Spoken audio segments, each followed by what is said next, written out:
So hi guys welcome back to my two videos. तो इस video में दोस्तों डिस्कस करने वाले हैं यहाँ पर कुछ इंपॉर्टेंट कंपनीज़ को और उनसे रिलेटेड कुछ इंपॉर्टेंट अपडेट्स हैं जिसकी बात करेंगे इस वीडियो में। तो चलिए दोस्तों वीडियो की शुरुआत करते हैं। सबसे पहली कंपनी को डिस्कस करते हैं। पहली कंपनी का नाम है रिलायंस इंडस्ट्रीज लिमिटेड। बट इसको डिस्कस करने से पहले दोस्तों अगर आपने अभी तक चैनल को सब्सक्राइब नहीं किया है तो चैनल को सब्सक्राइब करके बेल आइकन को प्रेस कर लो ताकि आने वाली जितनी भी अपडेट्स हैं उसका नोटिफिकेशन आपको सबसे पहले मिल सके। और टेलीग्राम चैनल को ज्वाइन नहीं किया है तो उसको भी जाकर आप ज्वाइन कर लो, लिंक आपको डिस्क्रिप्शन में देखने को मिल जाएगा। तो चलिए दोस्तों वीडियो की शुरुआत करते हैं। सबसे पहले बात करते हैं रिलायंस इंडस्ट्रीज से रिलेटेड कुछ इंपॉर्टेंट न्यूज़ एंड अपडेट्स के बारे में। सो दोस्तों आज के दिन मॉर्निंग में एक रिपोर्ट पब्लिश हो रहा था जिस रिपोर्ट में ये मेंशन किया गया था कि रिलायंस इंडस्ट्री ऑपरेशन सिंदूर को एज ए ट्रेडमार्क पेटेंट करवा सकती है या फिर बोल सकते हैं इसके ट्रेडमार्क को ले सकती है फॉर इंटरटेनमेंट पर्पस। अब देखो दोस्तों मैं बता देना चाहूँगा कि रिलायंस इंडस्ट्री पिछले कुछ टाइम में इंटरटेनमेंट इंडस्ट्री में काफ़ी बड़ा इन्वेस्टमेंट कर रखी है। अब हो सकता है कि ये ऑपरेशन सिंदूर खत्म होने के बाद इन फ्यूचर रिलायंस इंडस्ट्रीज़ की जो इंटरटेनमेंट फील्ड है वहाँ पर आपको कोई फिल्म बनती हुई देखने को मिल जाए इसी पर्टिकुलर टॉपिक पे, जिससे ऑब्वियस सी बात है कि अगर कोई ट्रेंडिंग टॉपिक रहेगा तो उस पे अगर कोई फिल्म बनता है तो हिट होने के चांसेस ज़्यादा रहते हैं। तो फिलहाल ये सारी चीज़ों को लेकर रिपोर्ट पब्लिश हो रही थी बट रिलायंस इंडस्ट्रीज़ की तरफ से क्लैरिटी आ चुका है। क्लैरिटी दोस्तों ये है कि उन्होंने जो एप्लीकेशन डाला था इसके ट्रेडमार्क को लेकर वो एप्लीकेशन को फ़िलहाल उन्होंने विड्रॉ कर दिया है। मतलब ये अब ये ट्रेडमार्क नहीं लेंगे ऐसा हम बोल सकते हैं। तो मेरे हिसाब से अगर हम देखें तो ये सही है क्योंकि कुछ चीज़ों को बिज़नेस की तरह देखना नहीं चाहिए। कुछ चीज़ों को डायरेक्टली जो क्रेडिट डिज़र्व करते हैं उनको क्रेडिट दो, ना कि उसको आप ऐसे बिज़नेस की तरह देखो।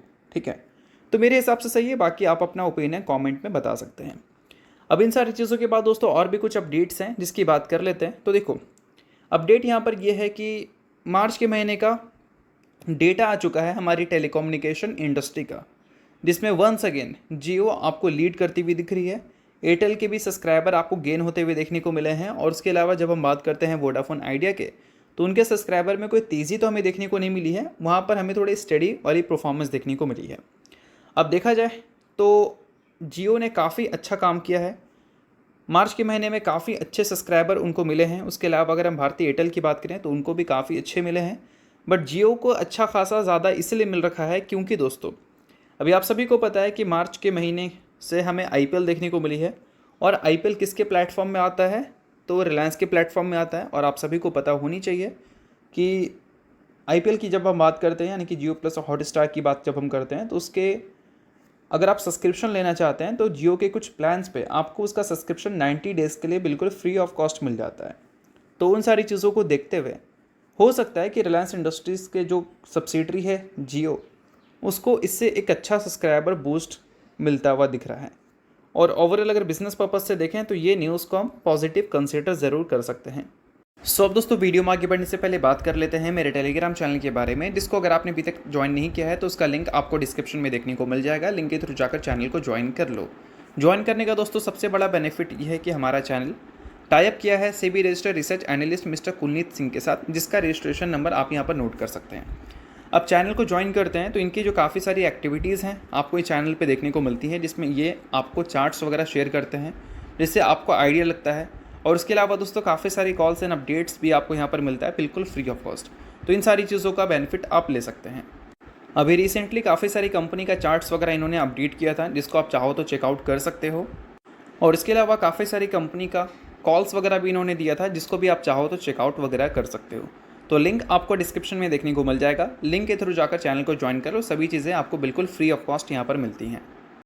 तो चलिए दोस्तों बात करते हैं अगली कंपनी के बारे में। सो अगली कंपनी का नाम है वारी एनर्जीज लिमिटेड। सो दोस्तों आप सभी को पता है कि वारी एनर्जीज जब मार्केट में लिस्ट हुई थी तो काफ़ी एक्सपेंसिव पी पे ये कंपनी थी, क्योंकि ये कंपनी का मार्केट शेयर अगर हम देखें एक्सपोर्ट के मामले में तो वो काफ़ी ज़्यादा ज़बरदस्त था। और फिलहाल एक न्यूज़ की वजह से वारी एनर्जीज वंस अगेन आपको फोकस में आती हुई दिख चुकी है। अब न्यूज़ क्या है वो मैं आपको समझा दूंगा, बट सबसे पहले कंपनी के बिजनेस को समझो। जब हम बात करते हैं डोमेस्टिक प्लेयर्स के बारे में तो 21% का मार्केट शेयर वारी एनर्जीज होल्ड करती है। जब हम बात करते हैं एक्सपोर्ट के बारे में तो 44% का मार्केट शेयर वारी एनर्जीज के पास है। यानी कि बोल सकते हैं इंडिया की कोई छोटी मोटी कंपनी नहीं है, काफ़ी बड़ी कंपनी है। बट ये कंपनी 44% का जो मार्केट शेयर ले रखी है एक्सपोर्ट में, उससे कंपनी अपने आप को बड़ा बनाना चाहती है। यानी कि इंडिया के बाहर कंपनी का ग्रोथ वाला फोकस है। और इसमें जो सबसे इम्पॉर्टेंट कंट्री है इस कंपनी के लिए वो है यूएस। और अभी आप सभी को पता है कि ट्रम्प की सरकार आने की वजह से काफ़ी ज़्यादा अनसर्टिनिटीज़ मार्केट में बनी थी, टैरिफ कंसर्न क्रिएट हुए थे। ये भी हमें उनके पॉलिसीज़ में दिख रही थी कि जो भी रिन्यूएबल कंपनी है उनके डोमेस्टिक वाली, उनको फ़ायदा देने के लिए उनका कुछ पॉलिसीज़ आ सकता है, जो भी बाहर की कंपनी है उनको वो थोड़ा नुकसान करवा सकते हैं। तो इन सारी चीज़ों की वजह से क्या है कि वारी एनर्जीज में अच्छी खासी करेक्शंस भी देखने को मिली थी और वैल्यूएशंस भी गिरता हुआ दिखा था। फिर दोस्तों एक न्यूज़ हमने देखा था कि 90 डेज़ के लिए टैरिफ हमें होल्ड होती हुई देखने को मिली थी, बट अभी के टाइम पे अगर देखा जाए तो वो 90 डेज़ टैरिफ होल्ड क्यों हुई है? काफ़ी सारे नेगोशिएशंस के लिए। और फिलहाल एक नेगोशिएशंस के साथ दोस्तों अपडेट आज के दिन हमें सुनने को मिल रहा है कि यूएस और यूके के बीच में ट्रेड डील साइन हो चुका है, जिसको लेकर कंप्लीट डिटेल्स अब हमें कुछ ही टाइम बाद देखने को मिलेंगे।